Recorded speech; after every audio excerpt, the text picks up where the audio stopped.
good morning, happy partners all over the world. Gabi po kasama ko po ngayon, isa sa mga directs ko po na through Facebook lang po kami nagkakilala. Pero grabe po ngayon, talagang nagkita na po kami from Hong Kong po, si Tita Rosita Arceo. Pasensya na po kayo kasi mahihain po talaga si Tita, di ba Tita? Nag-promise ako sa kanyang hindi ko siya pagsasalitain. So ako na po yung magpapakilala sa kanya. Through Facebook po kami nagkakilala, tapos through chat lang, ganon. Tapos ngayon po, since nagbabakasyon po siya dito, timing na rin po, kinlim na po namin yung kanyang AIM Global Check. At ito po, nakaka-excite kasi pakita po natin, Tita. Ayan po, oh. Ayan, Rosita Arceo. Tapos date po ngayon, April 12, 50,950 po. Ayan po. Tita, di ba po, Tita, kinita nyo lang po yan through Facebook. Tama po ba? Oh. Yes. yun lang yung sinabi ni Tita. Ayan po. Ilang taon nga po kayo, Tita? 63 years. Ayun. So, nakaka-amaze lang po kasi si Tita when she started doing AIM Global, talagang unang tinanong niya sa akin is, pwede pa daw ba siya dyan? 63 years old na siya.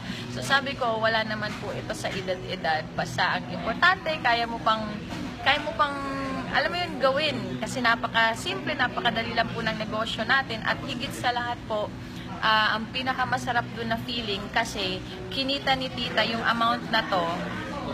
Meron siyang mga taong natulungan din along the way na na-impluwensyahan niya yung pag-iisip na mag-AIM Global at na-impluwensyahan niya na baguhin din yung mga buhay nila through dito sa negosyo natin na AIM Global. At ito nga po yung kanyang pamangkin. Ayan, oh. Hi, Mark. At si Kim. Ayan. Mga from La Union po, magbabakasyon po kami ng La Union bukas. Ayan.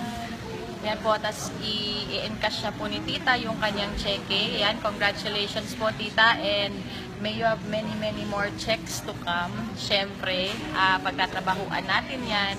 Yun po, isa lang po yan sa mga proof na sa negosyo po natin talagang kumikita po talaga. Kaya kung ikaw yung tipong tao na gustong-gusto mo nang magbago yung buhay mo, this year po is the right time to change your life. This year po is the right time to grab new opportunities kasi hindi magbabago yung buhay mo pag wala kang ginagawang bago sa buhay mo. The only way para magbago yung buhay mo is meron kang idagdag. At ito na po yung AIM Global kasi po kahit na sino po dito, basta't gugustuhin lang at gagawa ng paraan, kayang-kaya pong rumesulta. Kaya kayang-kaya mo rin po ito. Thank you so much. Happy networking.